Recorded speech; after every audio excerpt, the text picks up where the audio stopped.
7h44, le petit déjeuner politique. Aurélien Taché ce matin, député Écologie, Démocratie, Solidarité du Val d'Oise. Oui, bonjour Aurélien Taché. Bonjour. Est-ce que vous êtes favorable à des couvre-feux dans les communes métropoles les plus touchées par les taux de positifs au cas de coronavirus ? Écoutez, moi, cette mesure, elle m'interroge beaucoup parce que ça va quand même être très compliqué à faire respecter d'abord. Je pense que si à 20h ou 21h, on dit aux gens, alors qu'ils sont encore au bureau, alors qu'ils peuvent encore avoir tout un tas d'obligations, qu'ils ne peuvent plus sortir de chez eux, ça va être difficile. Et puis, il y a un petit côté double peine, c'est-à-dire que les gens vont continuer d'aller travailler, les gens vont continuer effectivement de faire en sorte que l'économie fonctionne et on en a besoin. Mais le soir, en plus, ils ne pourront plus du tout aller voir leur famille, aller finalement se détendre un peu. Moi, je pense qu'il y aurait des mesures qu'on pourrait commencer par mettre en œuvre qui seraient peut-être un peu plus simples et un peu plus justes. Lesquelles, Aurélien Taché ? Écoutez, par exemple, moi, je suis frappé de voir que encore énormément d'entreprises, malgré la situation dans laquelle on est, refusent le télétravail à leurs salariés. Ouais. Si on rendait ça contraignant, si on demandait des obligations, par exemple, aux entreprises qui ont été aidées, qui ont touché le chômage partiel, eh bien, peut-être que le virus circulerait moins la journée et peut-être qu'on aurait de meilleurs résultats. Et puis, il y a aussi des choses qui ont été faites, par exemple, en Allemagne, où on s'est rendu compte qu'il fallait investir sur des choses qui permettaient, par exemple, de purifier l'air. Vous savez qu'en fait, le virus, si vous ouvrez les fenêtres, vous le tuez. Bon, on va entrer dans l'hiver, donc ça va être un peu plus difficile, mais en investissant dans des purificateurs d'air ou autres... Faut toujours ouvrir les fenêtres, même en hiver un peu, oui. Ouvrons toujours les fenêtres. Mais l'Allemagne a vu ça assez tôt, a demandé à ses ingénieurs de travailler dessus, et maintenant, ils ont des systèmes qui leur permettent effectivement d'éviter les clusters. Voilà, il y a plein de choses qui peuvent être faites, je ne dis pas que c'est simple, mais les couvre-feux quand même, je pense vraiment que ça va être très difficile pour les Français. Des contrôles peut-être plus systématiques, on parle des tests antigéniques, ça fait quand même 1 mois et demi qu'on en parle et ce n'est toujours pas véritablement appliqué. Ça, c'est l'administration qui est mise en cause. Vous estimez qu'on a toujours du mal, justement, la France, on n'est pas bien organisé à ce niveau-là ? Ah oui, moi je pense que c'est l'un des grands enseignements de cette crise. On savait depuis longtemps qu'effectivement cette hyper-administration, cet État qui prétend tout régler, en fait, est trop lent, a du mal à s'adapter. Regardez pendant le premier confinement en avril-mai, qui a été capable de confectionner les masques le plus rapidement. Souvent ce sont les grandes villes, avec les entreprises localement qui se sont organisées, les choses se sont faites vite. Le problème c'est qu'en France, on a du mal à finalement se dire qu'effectivement il faut peut-être maintenant accepter qu'on ne peut pas tout faire de la même manière au même endroit, que l'État ne peut pas tout régler et qu'il faut donc peut-être laisser les villes s'organiser, organiser la société française et son pouvoir de manière différente. Oui, alors Jean Castex s'est exprimé en début de semaine, ce soir ce sera Emmanuel Macron. Est-ce que sur un plan politique et de communication, vous comprenez la stratégie ? Non, je trouve même qu'elle est extrêmement anxiogène. La dernière fois qu'on a eu une communication, c'était donc un dimanche soir à 22h30, on allait tous se coucher, on reçoit un message en disant de nouvelles mesures restrictives vont être annoncées mardi ou que sais-je. Quel est l'intérêt de faire ça ? Pourquoi ne pas attendre, ou le lendemain matin, c'était plutôt. Pourquoi ne pas attendre le lendemain ?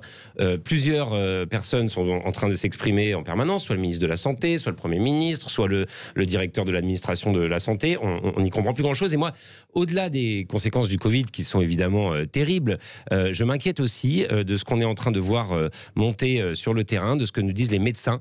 De plus en plus de gens fragiles sont en train de lâcher, viennent voir leur médecin en disant finalement je me sens mal, cette anxiété généralisée va amener aussi des pathologies terribles et je pense qu'on néglige à ce stade le coût sur la santé mentale, sur l'anxiété généralisée pour notre société qui va être aussi important et bien sûr le coût social, mais peut-être qu'on en reparlera après. Oui, c'est vrai. Alors d'un mot, alors qu'est-ce que vous attendez du chef de l'État ce soir, d'Emmanuel Macron ? Qui le rassure, qui l'apaise, que peut-être on ait effectivement aussi un sentiment de justice. Les Français, ils sont attachés, vous savez. Quand ils ont l'impression de ne pas être traités à égalité, c'est quelque chose qui ne va pas. Et là, quand on voit qu'effectivement, on va leur demander de continuer à travailler, qu'on trouve beaucoup d'argent pour les entreprises, mais qu'eux vont devoir rester chez eux le soir, renoncer à leur fête de famille et autres, je ne suis pas sûr qu'ils l'acceptent complètement. Aurélien Taché, à l'instant, vous avez parlé de santé mentale, de gens qui ne se sentent pas bien aussi, parce que beaucoup n'ont plus de travail et n'ont pas trop de perspectives. Donc, on comprend la volonté ici de maintenir l'économie. Si l'économie s'effondre, tout le pays risque de s'effondrer, non ? Oui, mais comme je vous le disais à l'instant, à ce moment-là, essayons aussi de faire en sorte que le télétravail, par exemple, ou d'autres mesures puissent empêcher qu'on nuise à la liberté des Français sur leurs loisirs, sur leur temps familial. Bien sûr que je suis attaché moi aussi à ce que je suis très inquiet du coût social de cette crise. Je pense qu'on va avoir 1 million de personnes en plus sous le seuil de pauvreté. Voilà, je pense qu'il va falloir prendre tout ça très au sérieux. Pour l'instant, le gouvernement ne le fait pas complètement non plus. Alors, allons-y. justement sur la lutte contre la pauvreté, parce que vous portez des propositions. Ça peut passer par quoi, justement? Quelles mesures dans l'immédiat, Aurélien Taché? Écoutez, il y a des choses très concrètes qui peuvent être faites. Tout simplement, par exemple, augmenter le RSA. On sait qu'on va avoir 10 ou 20% de plus de personnes qui, à cause de cette crise, pas parce qu'ils l'ont choisi, pas parce qu'ils ne veulent pas travailler, vont se retrouver sur le carreau.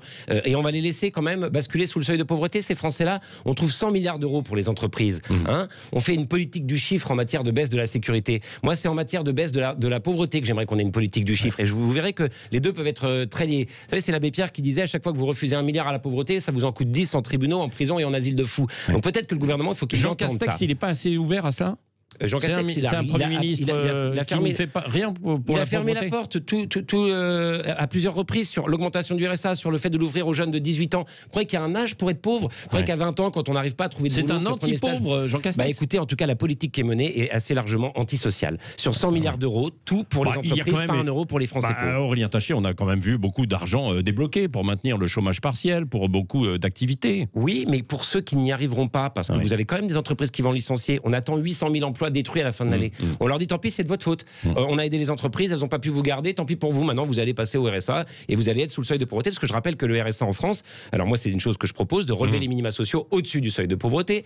J'ai entendu Emmanuel Macron aussi parler de faire du logement social pour éviter les ghettos. Mais dans le même temps, ils sont en train d'enlever tous les crédits là dans le budget actuel qu'on est en train d'examiner à l'Assemblée pour le logement social. Moi, je veux bien qu'on dise qu'on arrête de mettre les pauvres là où il y en a déjà trop. Mais alors, quel argent on met pour construire des logements ailleurs? C'est toujours la même chose.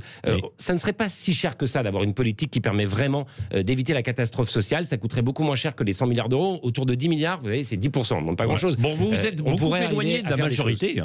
Quand je vous entends, vous êtes beaucoup éloigné de la majorité, puisque je rappelle que vous étiez député quand même de La République En Marche. Oui, c'est vrai. Et puis, mais là, c'est fini. Il y avait des choses intéressantes en 2017. Oui, moi, je trouve qu'il y a beaucoup trop de choses qui se sont complètement éloignées. Mais vous savez, c'est pas tellement moi qui ai changé. C'est, je crois, le président de la République et le gouvernement qui s'est dit que finalement, l'électorat de gauche qu'il avait élu en 2017 l'intéressait plus et qui veut un électorat maintenant différent. Celui qui, effectivement, en général, il est plutôt à la droite. Donc, toute la politique est menée dans ce sens-là. Donc, c'est une politique 100% entreprise, très peu pour le social. C'est une politique où, finalement, sur l'insécurité, on voit qu'on agite les vieilles recettes qui avaient été celles de Nicolas Sarkozy. On veut faire du chiffre, on met ces pauvres policiers sous pression et on voit bien les tensions que ça peut générer. Tout ça, c'est des choses assez connues. On les a déjà vues il y a 10-12 ans. On rejoue le même film. Je rappelle simplement qu'il n'a pas été réélu, Nicolas Sarkozy.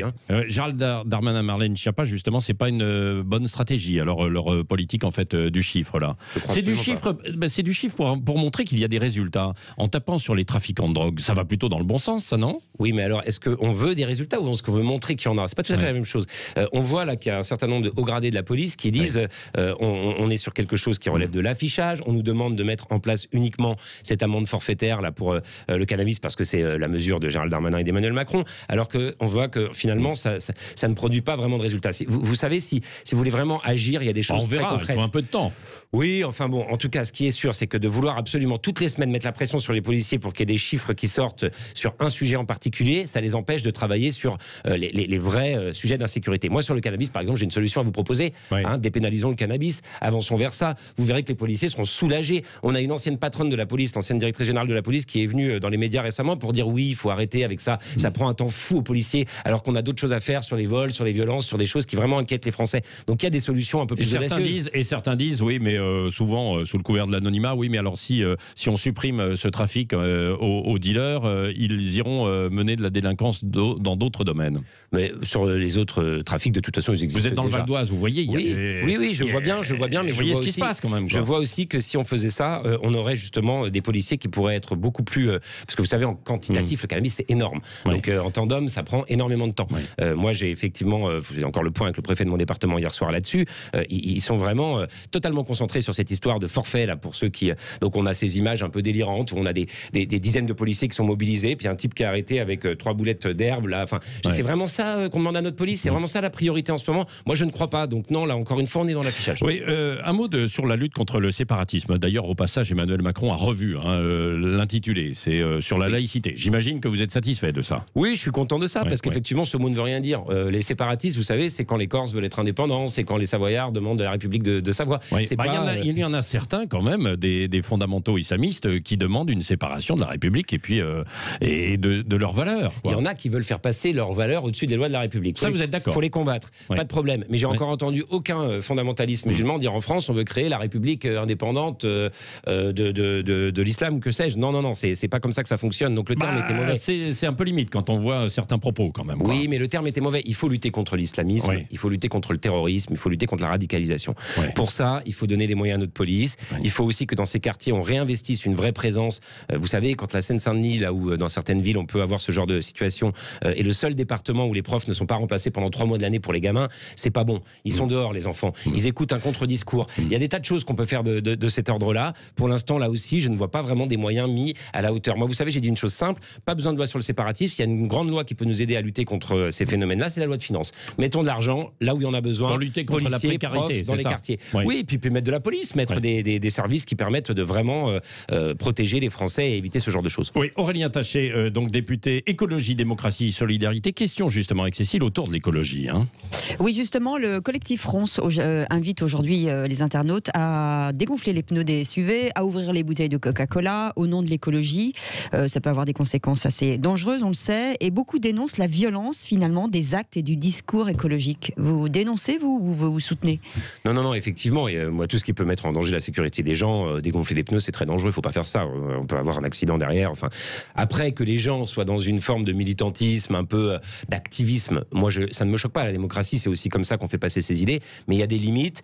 La violence, non. L'anathème, non. Moi, je suis assez inquiet. Moi, je milite depuis des années sur différents sujets. Mais avant, on avait quand même une culture du débat. On avait quand même une culture du dialogue dans ce pays. Et là, effectivement, dans différentes sphères, on voit bien que la violence est en train de monter. C'est quelque chose qui globalement m'inquiète. Mais est-ce que ces actes ne repoussent pas justement? Est-ce que ça donne pas envie de faire l'inverse et de ne pas aller dans le sens de l'écologie justement? Si, je pense aussi, comme vous. Simplement, je me mets à la place de ces militants. Ils doivent se dire, bon, on n'arrive pas à faire progresser nos idées par la voie parlementaire, par la voie élective, donc on va passer à des méthodes plus radicales. Ça doit aussi nous interroger, nous. Mais je suis d'accord, ça n'aura pas un effet positif et ça risque même de dégoûter les gens. Oui, et la Convention citoyenne, Emmanuel Macron a apporté une réponse en disant on va voir, mais prenons le temps. Oui, mais de toute façon, écoutez, il faut arrêter. On devait avoir une loi sur la Convention citoyenne pour le climat en septembre, octobre. Elle devait arriver maintenant. Elle a été remplacée. Ça ne vous a pas échappé. Oui, mais elle a été remplacée par la loi sur le séparatisme. Là, tout d'un coup, c'était tout à fait urgent. L'écologie, c'est toujours plus tard. En revanche, quand il s'agit de se dire, tiens, on va peut-être pouvoir faire flatter un certain électorat, dire qu'il y a encore une urgence absolue qui serait cette question de l'islam politique, là, tout d'un coup, on parce trouve que le c'est temps. urgent. Il y a des actes terroristes régulièrement. Tout est urgent. Après, c'est une question de choix. La vraie urgence, moi, je vous l'ai dit, c'est le million de pauvres qui arrive. Déjà, commençons par régler ça et je pense qu'il y a beaucoup de choses qui iront mieux dans ce pays. Merci Aurélien Taché, député Écologie, Démocratie, Solidarité du Val d'Oise. C'était l'invité ce matin de Sud Radio. Et dans un instant, le journal de 8h reste avec nous.